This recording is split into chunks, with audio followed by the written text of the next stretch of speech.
Now on your Tuesday morning drive. Hours after the conclusion of the Safeway Open, a massive forest fire led to large-scale evacuations in Northern California. We'll give you the updates from Silverado and hear from one of our own who's been affected. I'm sorry about cancer. I played for them. Christy Kerr continued to bring awareness to the fight against cancer after her win on the LET Tour. Our doctor makes a house call to give you the risk factors for breast cancer and tells you what you can do to reduce them. And Wedge Week rolls on as we'll head to the Short Game Shrine in Austin, Texas, that is Pell's Ranch. Want to understand Wedge Loft? The short game guru will show you himself from his one-of-a-kind backyard. That and so much more on Morning Drive this Tuesday, October 10th, 2017.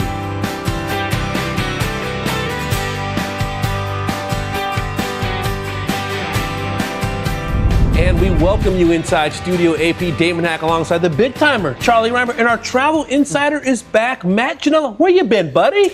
Where haven't I been? No, we've been back from Pinehurst, the cradle of American golf, and got to play what they call the Cradle, the new 9-hole, 789-yard par 3 course. So I'm going to talk a little bit about that today. But I also went to Puerto Vallarta. Spent a little time in Mexico, a little celebrity pro-am down there. Look at you working on your grip. Yeah. Game was fine-tuned. Yeah. You played some golf yesterday. Yeah, you got it tough, don't you? Yeah, I was up at the Villages. Tim Rosafort, who's on here in a little bit in the show, he's actually one of the club champions up there at the Villages. And but anyway, I was with Nancy Lopez. She's been doing work for a great charity called AIM, A-I-M.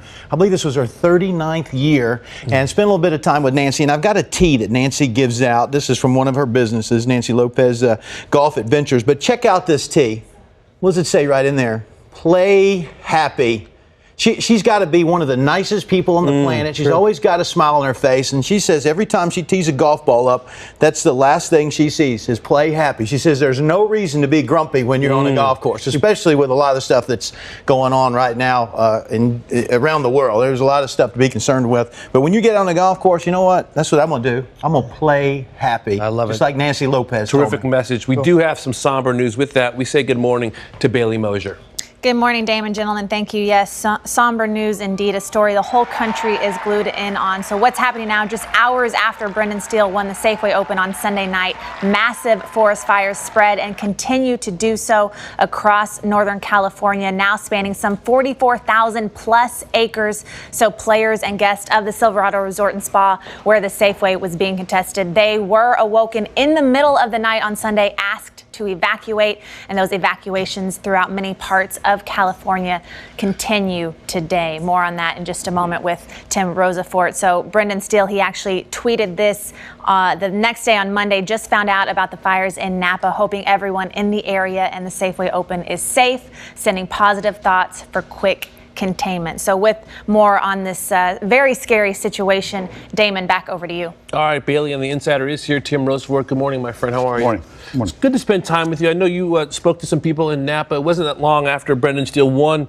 the Safeway Open for the second year in a row that the players were evacuated. Many people in the area were evacuated. What can you tell us? Fast and furious is how Jeff Sanders described it. He's the executive director of the tournament. As he said, wind and fire don't go well together, and that was evidenced, has been evidenced obviously in some of the visuals we've seen over the last 24 or so hours. This is was the skyboxes behind the 17th hole.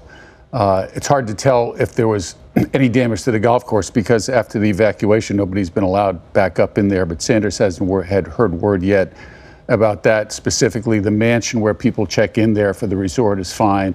The clubhouse is fine. The condos and villas where people stay were fine. At least that was the last word as it relates to the damage in that area. A winery across the street, William Hill, burned to the ground. So we're just kind of beginning to realize how fast this happened and how furious it was as it relates to that property. I know you've been working the phones. You exchanged messages with our own Roger Maltby. What did he tell you?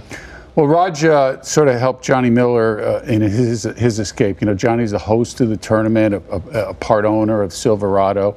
It's close to him from a family tie standpoint. He lived in a house by the 11th hole, 5 of his 6 children there. He lives in a condo now with his wife. They escaped to Walnut Creek, and last that Roger heard from him in text that he was fine, but he had no report yet on his house or his home, which unfortunately is located in a part of the course where homes have been burnt to the ground. Really frightening situation. Speaks to the depth of the drought that California has faced in really in the last half decade, and also some fires in Southern California as well, in Anaheim. Another little element to this was that Sanders made the point that had this occurred on Saturday night, it could have been catastrophic because there was a concert there. Goo Goo Dolls, 6,000 people were on property. If it occurred at the same time, getting that many people out of there, well, you can just imagine what chaos it would have been. Thank you, Rose. We appreciate the information. I know you have more a little bit later. Also happening now, Justin Thomas looking for his third straight win at the CIMB Classic. He won in 2015 and he also won in 2016. Last year was a final round 64 bogey-free to defeat Hideki Matsuyama by 3 shots. The first of 5 wins last season. For more on JT, we send it to Charlie. All right, Damon, it's wedge week, and Justin Thomas is one of the best wedge players on the planet. Let's have a look at his stats from this season just concluded on a PGA Tour. You can see that Justin Thomas is his proximity from the hole, or to the hole with his iron play in general, really pretty darn decent. He's 47th on tour, but when you start digging into his wedge game just a little bit closer, you can see right there from 75 to 100 yards, he's 13th. From 100 to 125, he's second. And from 50 to 125 yards, he's first on the PGA Tour. This was last season, just concluded. The average shot from that distance, 15 feet, 6 inches. Excuse me. And that's the best shot for a lot of people from that distance. But he's really phenomenal with the wedge. And let's look at a couple of shots that he's played at the CIMB over the course of the last 2 seasons. Let me point a few things out. Excuse me here. Before we hit this shot, he's playing with the ball well above his feet to a flag stick where there's trouble left and long. When you get the ball above your feet, the loft on a flat lie, it's pointing to the sky. As the ball gets higher and higher, that loft is pointing farther to the left. So what you got to do when you got a shot like this, in your mind, you got to eliminate the flag stick here and move it about 25 or 30 feet to the right and trust that that loft is going to throw the ball to the left. Let's go ahead and see this. You can see that's exactly what he does. He trusts it. This is a high quality golf shot. He read the lie perfectly. He trusted what he needed to do there, and he played it right over the flag stick. Really cool play there from Justin Thomas. And let's move forward a little bit. Here's a situation where Justin Thomas is looking at a flag stick. He can't see the entire flag stick. It's cut a little bit to the right, and he still has this ball above his feet, but he's going to move this ball from left to right. When you do that, you got to be very aggressive with keeping your chest moving. Go ahead and roll this. You can see this ball has just a little bit of cut in it. That's hard to do with that ball above your feet. But he did a great job of getting aggressive with the chest. That allowed the club face to stay open, and he was able to move that ball a little bit left to right. And it keeps getting better with Justin Thomas. Okay, this is a flag stick right here where the trouble is short and left, these bunkers. Professionals very seldom aim at the flag stick. He's looking 4, 5, 6 feet right at the flag. Go ahead and roll it. And I want you to see how this ball starts in the middle part of the green and works towards the flag stick. You can see the twirl there. You know that's always going to be pretty good when he has a twirl. But that's just an absolutely perfectly played shot. I guarantee you that's exactly where he was looking. And this final one is one of the best wedge plays you'll ever see. There's trouble in the form of water left and long. This is not a good lie. You'll see the sand fly up. This is an unusual lie. And you can't see all of that flag stick. That makes distance control really difficult. So what he does here is he trusts himself. He's got a good number and he trusts himself. Let's go ahead and see it. If you have any doubt creep in a shot like this, you saw that sand fly. That tells me that ball was sitting down a little bit. That's as good as you'll ever see to a back hole location, water long, water left. Again, a little bit of a lie up above his feet. The man really knows what he's doing when he gets a wedge in his hand. And now we're going to go to a man that, well, I don't know if he knows what he's doing with a wedge in his hand, but he's an awful nice guy, our very own Damon Hack. Thanks for that, Charlie. I'm learning. That's why this week is so important for me, Wedge Week. All right, Rosie, you spent some time with JT last week. We're talking about a major champion, a FedEx Cup champion who shot 59 and 63 in a U.S. Open. How do you follow that up? What did he tell you? How do you follow it up? Basically with no turnaround. I mean, he had, about a week to celebrate all of his honors before he headed down to Malaysia. And travel is a big part of it. And that was one of the things we discussed, his schedule, when we sat down last week. at the Bears Club. I felt like last year I did a great job of scheduling, getting breaks at the right times, and that summer, that kind of middle of the summer can really get grueling. It's a lot of golf, it's a lot of traveling. So I may change up an event here or there just in terms of getting a little bit more rest, before maybe going into the playoffs or before playing that U.S. Open, British Open, PGA stretch. But for the most part, I'm going to keep it pretty similar and just try to be as fresh and ready to go as every time I play. Damon, one of the things we talked about besides scheduling was fitness and working out, and a big part of that, he focuses more on stamina and jet lag situations like he's in this week. But this is brand new territory for him. He's not number 1 player in the world, but he is the FedEx Cup champion. He did win a major championship. He is PGA Tour Player of the Year, so he walks away with all that silver and gold. And now what does he do? And it's interesting as it relates to not only the physical part, one of the things we talked about too was the mental part of it, Damon, and what to expect. And for that, you think about Rory McIlroy and Jason Day and maybe the problems they've had remaining number 1. One of the guys he reached out to was McIlroy, and it's more about managing his mind as it relates to the course of a season, because you're going to have highs and lows, and you got to learn how to accept the lows as much as the highs. He talked about that in the U.S. Open, where he had that great day on Saturday and just didn't have a very good day on Sunday. That's good, the way it's going to be, with more pressure now, ratcheted up because of his accomplishments over the past season. He seems fit enough to handle it from a physical and mental standpoint. Speaking of physical, you have a great article on Golf Digest kind of looking at Justin Thomas and Xander Schauffele. They had that great duel in Atlanta at the Tour Championship. They are both not big men. Right. How do they move the ball so well and so far? It's interesting, talking to Schauffele last week, he said, well, he admits, I'm not the biggest guy in the world, but every time I turn on the TV set, I'm hearing, boy, he really hits it far for a little guy. And, compared to Dustin Johnson and Ryan Brehm, the sort of the super freaks of long driving, you look at the guys that are in the 5'10" range. Justin went up from 145 to 160 at the beginning of last year so that he could endure the course of the season. Schauffele hits it longer than Bubba Watson, than John Rahm, than Jason Day. And it's interesting how they both went about it 2 different ways. In Schauffele's case, his dad was a decathlete, aspiring decathlete, Olympic decathlete in Germany that had the car accident. He's taught his son to swing the club the way he threw the javelin, with these levers, and it's biomechanics, and it's way out there. But obviously, as he says, it works for him.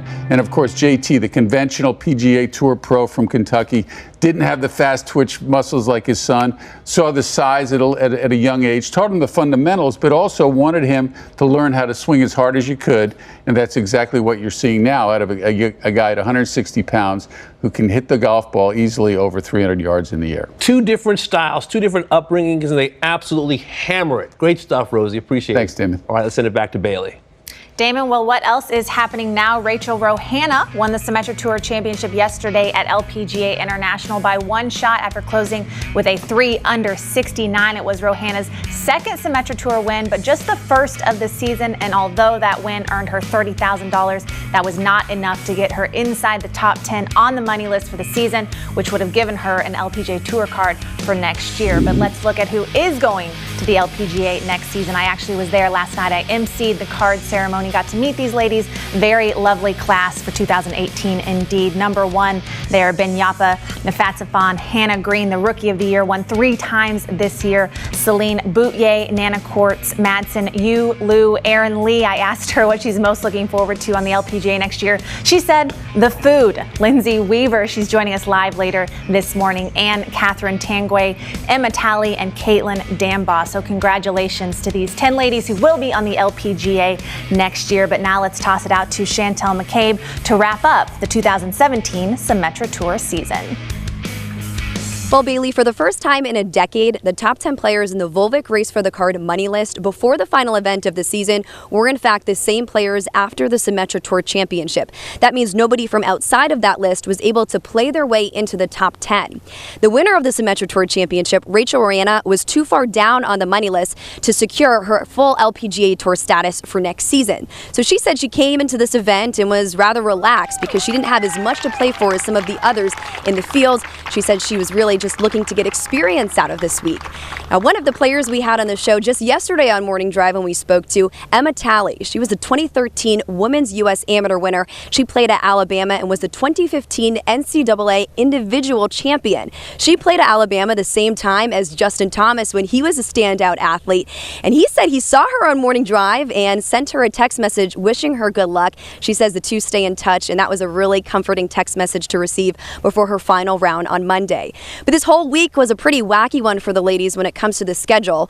The last event before this one, they had some weather delays and didn't finish till Monday. Then they came over to Daytona and the LPGA International to play the final event of the season, and it was nothing but rain all the way through. Over 7 inches of rain throughout the week, so that definitely affected the course conditions. They started around on Thursday, only got through about 7 holes in the morning wave, then they stopped. They did the same thing on Friday, then Saturday. They didn't even get in 36 holes until Sunday afternoon. And this event, of course, was shortened to 54 holes, but boy, 10 ladies earning their LPGA Tour cards for next season. It was an awesome finish. Bailey? Awesome indeed, Chantel. Thank you so much for that report. It is T-sheet time. What's coming up the rest of the way on this Tuesday edition of Morning Drive. So we're actually going to learn more about one of the LPGA's freshest faces in just a little bit, because Lindsay Weaver, she's going to be joining us live in studio in hour 2. So what were her keys to a stellar rookie season on the Symetra Tour, and what advice did LPGA Commissioner Mike Whan provide her with after earning her card? Stay tuned to find out. And this week is Wedge Week here at Golf Channel, so we have a few wedge-centric segments coming your way today, including Dave Pelz. He's breaking down different lofts and why they're important. Plus, Charlie, he's going to hit the cafeteria to tell you how getting more greens can help you find more greens. And speaking of green things, news broke yesterday that 2017 Masters champion and green jacket wearing Sergio Garcia, he and TaylorMade have mutually split after 15 years of Garcia playing their clubs. So what happened behind the scenes, and where does Garcia go from here? Well, our equipment guru Matt Adams, he has the scoop coming up in just a little bit. But now let's send it back over to Matt Janella, see what he has coming up today. Matt? All right, Bailey, thank you. Yes, I just got back from Pinehurst. I played the Cradle, a 789-yard par 3 course. And I also just back from Streamsong, where Gil Hance has built a 7,000-yard golf course they call the Black Course there. But what do these two courses have in common besides the fact that they're both designed by Gil Hance? We'll talk about that a little later on today's show. That and a lot more right here on Morning Drive. Right here. Right here. Right here? Damon, right I think your wedge game is terrific. Don't listen to Charlie. Charlie's very tough on me. I don't know why my mom still likes him. Why is he so mean? Why is he whatever picking reason. on you?